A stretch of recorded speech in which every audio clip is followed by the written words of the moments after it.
Olá, internautas. Estamos aqui com o senador catarinense Paulo Bauer, senador da República. Vamos saber se entende de futebol, porque ele é vice-presidente da CPI do futebol. Senador, obrigado por nos receber aqui. Obrigado a você, Polidoro, pela oportunidade, pela entrevista, pelos livros que você me presenteia. É um prazer conversar com seus telespectadores e amigos. Satisfação é toda minha. Aqui o livro do Pelé. Oba. Um jogo inesquecível, em 72, no Adolfo Conde. O senhor foi no Adolfo Conde, jogos lá, não? Não, porque eu vim morar em Florianópolis já no início dos anos 80. E aí já estava quase no fim da história do Adolfo Conde, né? Já se falava, já se via a obra do Ressacada iniciando e tal. Então não cheguei a assistir nenhuma partida lá. Perfeito. E 90 anos do maior clássico, 1924, 2014. Esse ano já 91 anos da rivalidade Figueira e Avaí. Essa é uma rivalidade que faz a história de Santa Catarina ser contada de outra forma. Nós temos grandes times em Santa Catarina, não resta dúvida, mas o Avaí e o Figueirense fazem a história do futebol catarinense ser vibrante, sem dúvida nenhuma. Qual o seu time de coração? O meu time de coração é o Flamengo, porque desde a minha infância em Jaraguá do Sul, eu aprendi a gostar do Flamengo, meu pai era flamenguista, só que naquela época todo mundo conhecia do futebol nacional pelas rádios, não tinha TV. E aí, em Jaraguá tinha uma moda, todo mundo tinha um time no Rio e um time em São Paulo. E, no caso, meus primos eram todos do Corinthians. Então, quando alguém me perguntasse, eu era Flamengo e era Corinthians. Bom, passado o tempo, a mídia, tudo aparecia mais, o futebol, ele foi ganhando espaço e eu fiquei só com o Flamengo. Decidi ficar com o Flamengo. Mas eu fui morar em Joinville e, de repente, surgiu o JEC em Joinville. Como não ser JEC? Então, eu, em Santa Catarina, sou um torcedor do JEC. Mas em casa tem mais torcedores. Mas a minha filha, de 11 anos, é torcedora do Figueirense. Ela nasceu em Florianópolis. E meu filho de 7 é um apaixonado pelo Avaí, a ponto de, no ano passado, ele ter pedido à minha mulher que comprasse um vidrinho de tinta azul, e ela perguntou para ele por quê. Ele disse, porque eu quero pintar faixas azuis na minha camiseta, porque eu sou do Avaí. Aí eu mandei comprar um uniforme para ele na loja do Avaí, porque ele é apaixonado. E democracia dentro de casa.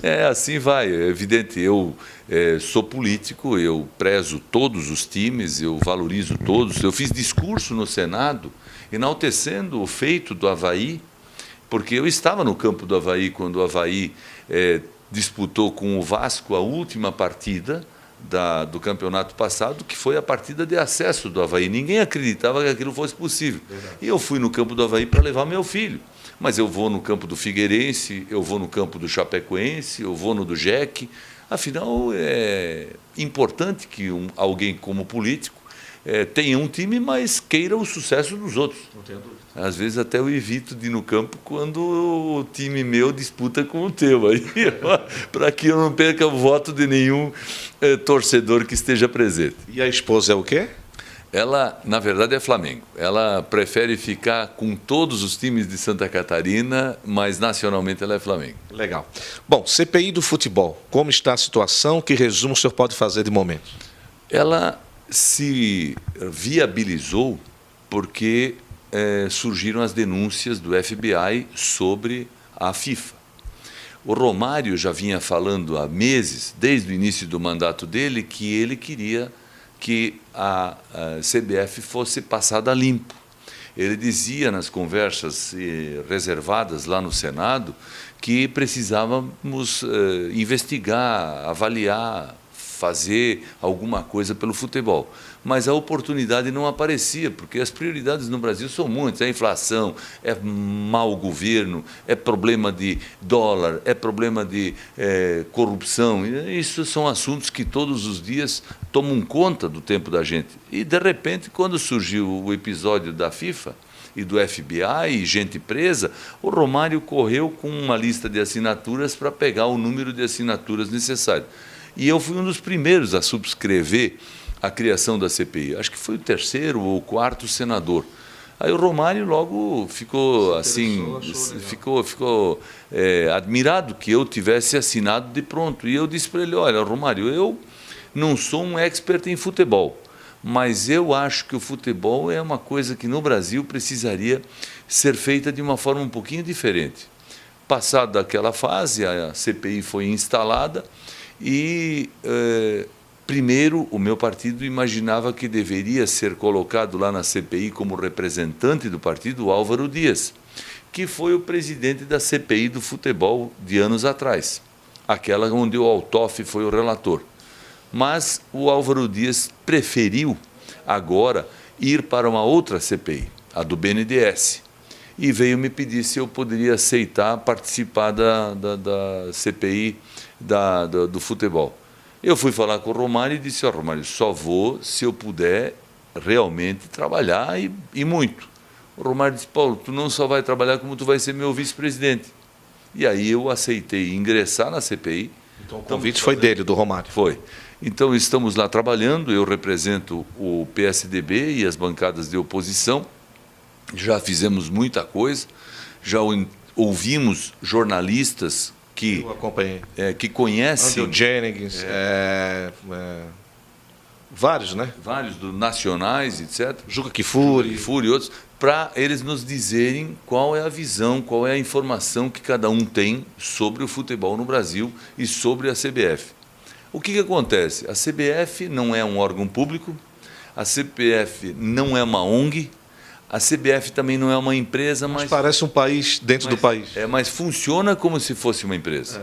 E aí, os dirigentes da CBF tomam decisões que dizem respeito ao futebol do Brasil. Ora, em 80 anos, Polidoro, a CBF só teve 3 presidentes, o que é quase um escândalo. É um reinado. Sim. E nós estamos sabendo que os negócios da CBF são feitos, os seus dirigentes têm uma série de benefícios, de atenções, de acessos a muitas coisas, e o jogador de futebol, o dirigente do clube de futebol, a liga de futebol, até algumas federações não sabem de nada, não tem benefício algum. A maioria aprova as contas e... ainda estão, digamos assim, meio no processo Agora que deu uma dissolução, deu uma separação por causa do Delfim contra o Del Nero, etc. e tal. Agora que deu uma mexida. Antes eles só aprovavam. Aí quando alguém me pergunta, o Paulo, vocês vão prender alguém, vocês vão caçar alguém? Eu digo, olha, o primeiro propósito da CPI não é caçar as bruxas, não é prender ninguém, isso pode ser uma consequência.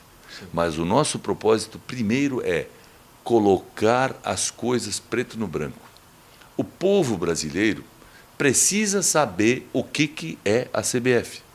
O povo, a sociedade, a imprensa, todo mundo precisa saber quanto a CBF fatura, quanto ganham seus dirigentes, qual é o interesse comercial da CBF, por que ela faz um contrato com uma empresa de marketing e essa empresa de marketing vende esses direitos para uma única emissora de TV e não para outra. Sim. Ou melhor... Que as outras querem a licitação, a concorrência e não tem. E não tem. Quer dizer, fica tudo na caneta e na cabeça de uma pessoa. Isso.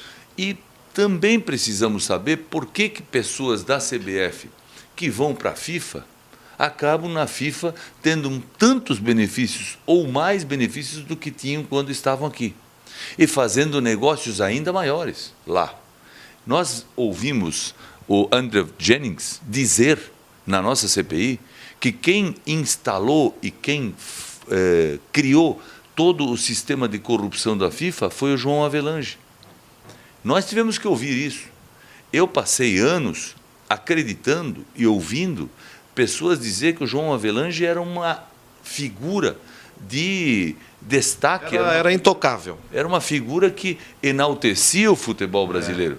Agora a gente ouve uma outra versão. Mas por quê? Porque depois dele ele botou o genro dele, aí aquela coisa toda foi ficando meio que... E a FIFA se transformou também numa instituição e numa estrutura que atendia muitos interesses que não eram exatamente os interesses do jogador de futebol. O Romário diz uma coisa muito clara. Ele diz assim, nós precisamos passar o futebol a limpo. Nós temos que fazer o futebol do Brasil subir de nível, melhorar. O atleta, o jogador de futebol, nós temos 2 milhões de jogadores de futebol no Brasil. É muita coisa. É 2 milhões de atletas, jogadores profissionais. E deve ter mais uns 12 milhões de jogadores que não são profissionais, mas são apaixonados por futebol, fazem o futebol ser o encanto da população. E tem mais um detalhe. Na Constituição Federal está escrito, não fui eu que escrevi, foram os deputados e senadores que escreveram a Constituição lá em 88. O futebol é patrimônio cultural do Brasil. Portanto, ele não pertence a partido político, ele não pertence aos jogadores, não pertence a dirigentes de clube, não pertence aos patrocinadores, ele pertence a todos nós. E se ele pertence a todos nós, a gente tem que cuidar dele. Ele tem que realmente... E quais seriam as 3 grandes palavras? 1, democracia. Na CBF. Tem que ter troca de diretor, tem que ter eleição para quem vai ser presidente, etc, etc. 2, transparência. Jogo claro. É por isso, fatura tanto, o que sobrou vai para lá, se faltou, quem paga, jogo de transparência. Precisa. 3, a CBF, que cuida dos interesses da seleção brasileira, portanto, é a que vende, entre aspas, a imagem do Brasil no mundo, não aquela do jogo da Alemanha, mas aquela de todos os jogos. Ela não pode levar um time de jogadores do Brasil para um outro lugar do mundo para alguém ganhar dinheiro com isso. Pior, alguém ganhar dinheiro para o seu próprio bolso. Esse é o problema.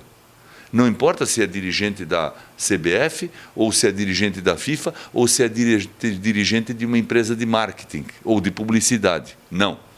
Nós temos que saber que o que há de resultado, uma parte disso tem que ir para o futebol. A CPI, CBF, Nike, praticamente não deu em nada. Acabou sendo arquivada. Da bancada da bola. Bancada da bola, bem lembrado. Essa vai dar em alguma coisa? É o que o povo pergunta. Olha, nós somos poucos senadores presentes nessa comissão. Deve ser 1 dúzia. Claro, os trabalhos e as tarefas lá no Senado são muitas, mas eu estou fechado com o Romário. Nós temos um grupo lá de uma meia dúzia de senadores que não faltam às sessões. Nós estamos quebrando o sigilo bancário de muita gente, nós estamos cruzando informações. Eu mesmo sou já o campeão de requerimentos na comissão. Eu estou pedindo requerimento para quebrar sigilo, fazendo requerimentos para ver empresas contratadas pelas federações. Eu quero ver o contrato que cada empresa tinha, que aquela empresa tinha com cada uma das federações, para saber por que cobrou mais caro num estado pequeno e mais barato num estado grande. Tem que explicar. Alguma coisa não está clara. Pelo visto vai tempo, mas tem que ter paciência. Agora, a CPI tem prazo até dezembro. É isso que eu ia perguntar. Ela tem prazo, então? Sim. Quando ela não pode ser prorrogada? Pode. Quando ela é criada para funcionar num prazo. Entendi. E se neste prazo a gente não terminar tudo, ela pode ganhar uma prorrogação de mais, 6 meses, mais 4 meses. Eu até acho que por ter muita coisa ainda por vir, e como todo mundo sabe, o FBI ainda está prendendo gente. Diz que não está nem perto dos 40 do primeiro tempo. E quem está nos assistindo agora, Polidoro, deve estar ouvindo e deve estar acompanhando, por exemplo, a Operação Lava Jato. Sim. 1 ano e meio, quase 2 anos. E ainda estão prendendo gente. Quer dizer, quando você vai num processo de investigação, num processo jurídico, é natural que demore. Então, eu tenho dito para muita gente, em várias entrevistas, não fiquem assim preocupados. O povo tem pressa. Com o prazo. O povo quer solução imediata. Eu sei, a verdade é a seguinte, quando a gente está vendo um problema que tem relacionamento com corrupção, com exercício de poder, com paixão clubística, com perenidade, nós temos que ter a consciência de que as coisas, para a gente descobrir tudo, tem que ser feitas com calma, tem que ser feitas com persistência e fundamentada, né? E fundamentada. E mais do que isso, a gente tem que ter determinação. Sim. Eu, por exemplo, nunca ganhei voto fazendo política com futebol. Você sabe disso e todo mundo sabe. Eu nunca apareci na minha vida dizendo assim, eu quero o voto do cara do Jack, eu quero o voto do Criciúma, eu quero o voto do Havaiano. Eu não faço política no futebol. Eu respeito o futebol. Como não faço na religião. Agora, se eu não faço isso, agora sou da CPI, eu tenho obrigação de, cumprindo o meu mandato, trabalhar até o fim para que a CPI traga resultados. Como eu já disse, para a melhoria do futebol. Vamos trabalhar e vamos ver onde é que a gente chega. Espero que tenhamos sucesso. Claro. Então, até dezembro, pode-se pedir uma prorrogação da CPI. Isso. E pode ter uma segunda prorrogação ou não? Eu entendo o seguinte, não se deve pedir a segunda prorrogação, certo, embora ela pudesse acontecer. Mas não se deve pedir porque aí você entra num processo de desgaste. E tem muitas CPIs esperando a vez para ser criadas. E você não pode comprometer a estrutura do Senado com mais CPIs andando do que a capacidade da casa, que nós só somos 81 senadores para cuidar do Brasil inteiro, então nós não podemos estender demais o prazo de uma CPI, prorrogando ela sucessivas vezes. Então, eu acho que, no máximo, uma prorrogação, se for o caso. Pelo que já foi feito até agora, as pessoas ouvidas, tudo, os jornalistas, o senhor está satisfeito pelo trabalho realizado? Está contente realmente? Até aqui, sim. Esse é um momento, uma fase onde tem muitas informações, muitos depoimentos, muitas notícias.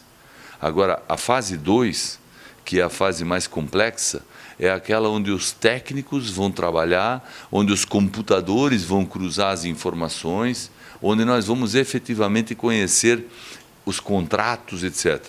Aí depois vem a terceira fase, que é a fase do relator trabalhar. O senador Romero Jucá é o relator. Certo. Quer dizer, ele é que vai dizer no final o que se identificou, quais as propostas, quais as sugestões. Como, aliás, fez o senador Altoff na época. Você falou da CPI da Nike, que foi uma CPI que fracassou, porque houve uma bancada de deputados, na época, que ficou do lado da CBF, do lado das federações, do lado dos dirigentes de futebol, e votou contra o relatório do deputado Silvio Torres. E aí a CPI da Nike morreu. Chamada de bancada da bola. Isso. Aí veio a CPI do futebol, presidida pelo senador Álvaro Dias, que teve o Altoff como relator. Esta chegou a ter um relatório final, onde o senador Altoff mostrava tudo o que tinha acontecido e sugeria providências. Só que as providências sugeridas foram todas encaminhadas para o Ministério Público e para o Judiciário, que deveria agir processando e punindo as pessoas. Infelizmente, todo mundo contrata bons advogados e consegue manobrar os processos e todo mundo acabou inocentado. Por isso, na nossa CPI, nós não estamos preocupados em botar ninguém na cadeia, não. Nós estamos preocupados em botar na rua, às claras, quem é quem, o que cada um faz e quais seriam as providências para melhorar. Se depois a polícia for tratar do que eventualmente for descoberto de coisa irregular ou ilegal, esse é o problema da polícia. Agora, nós não podemos deixar de melhorar o futebol. Entendi. Ótimo esse final do senador Paulo Bauer. Obrigado. Paciência e vamos lá. Tem que cavar esse fundo porque não é fácil. Vamos trabalhar, vamos achar. Um abraço, gente.